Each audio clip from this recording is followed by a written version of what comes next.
Бывало ли у вас такое ощущение? Вы стоите в шаге от финансового прорыва, вот она, желаемая сумма, вот он крупный контракт, но в последний момент что-то происходит. Внезапная болезнь, ошибка в расчетах, необъяснимая лень. Мы называем это невезением, но чаще всего это внутренний саботаж. Это не запрет на то, чтобы иметь деньги, а запрет на то, чтобы быть человеком с этими деньгами. Быть видимым, быть достойным, быть уверенным в своей цене. Если внутри нет разрешения быть успешным, ваш доход неизбежно упрется в потолок. И внутренний контролер, который не дает вам расти, это стыд. Он сжимает горло, заставляет отводить взгляд, уменьшаться. Он словно шепчет: не высовывайся, это слишком много, ты не имеешь на это права. Пока стыд управляет вашей самооценкой, он будет держать вашу зарплату на уровне безопасности. Сегодня мы разберем 4 самые распространенные финансовые установки, вложенные в нас с детства. Мы не будем заниматься аффирмациями, мы дадим вашему мозгу конкретную взрослую норму для замены старой установки, а также поведенческий инструмент, который закрепит этот сдвиг в вашей жизни. Наши финансовые правила приходят из семейных убеждений. Деньги портят, нам всегда всего хватало, не выделяйся. И в детстве наша психика усвоила: быть больше, быть видимым стыдно. Давайте поработаем с этим. Программа первая. Деньги – это грязно и неэтично. В этом сценарии разговор о вашем гонораре вызывает неловкость. Вы чувствуете себя некомфортно, будто вас осуждают за само желание брать оплату. Хочется быстрее закрыть тему, принять деньги и тут же отвести взгляд. Телесно это проявляется как ком в горле, хочется сутулиться, спрятать себя как будто бы внутри. Что можно с этим сделать? Вместо старой дисфункциональной мысли «я плохая, если думаю о деньгах», мы внедряем новую взрослую норму. Мой труд – это ценность. Обмен ценностью – это нормально и этично. Я имею право на доход, соответствующий моей пользе.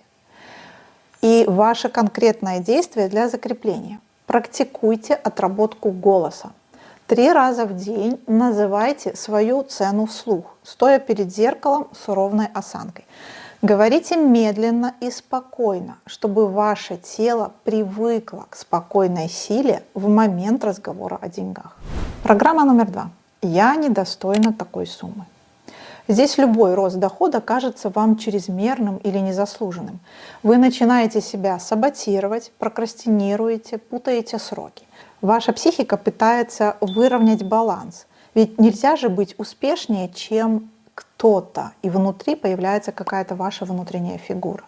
Телесно – это тяжесть в солнечном сплетении, впалая грудь, взгляд вниз. Взрослая норма, которую нужно внедрить. Вместо мысли «мне нельзя быть той, кому платят больше, я не соответствую», мы выбираем «я – результат своего пути и опыта, я достойна оплаты, которую назначаю, потому что мой опыт уникален и полезен». И для закрепления создайте дневник своих достижений. Каждый вечер записывайте 3-5 фактов в день, которые подтверждают вашу компетентность. Вы опираетесь на факты, а не на чувство недостаточности, и возвращаете себе доверие. 3-я программа звучит: успех равно предательство близости. В этой программе вы подсознательно убеждены, что успех или большие деньги разрушат ваши отношения с близкими. Вы начинаете саботировать свою видимость, не публикуете кейсы, не рассказываете о победах, чтобы никого не задеть, и сохранить свое место в этой системе. Телесно – это чувство вины и тяжесть в груди, сжатая диафрагма. Каковы наши действия? Мы заменяем мысль «если я буду успешной, я потеряю тепло и принадлежность» на новую взрослую мысль. Мой успех – это не угроза. Я могу быть успешной и оставаться теплой, доброй и включенной. Мой рост не унижает других. Для закрепления этого начните с малого шага видимости.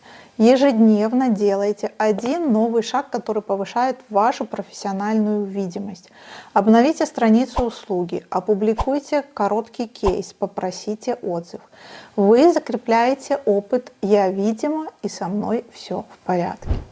И четвертая программа звучит как «Право на деньги надо выстрадать».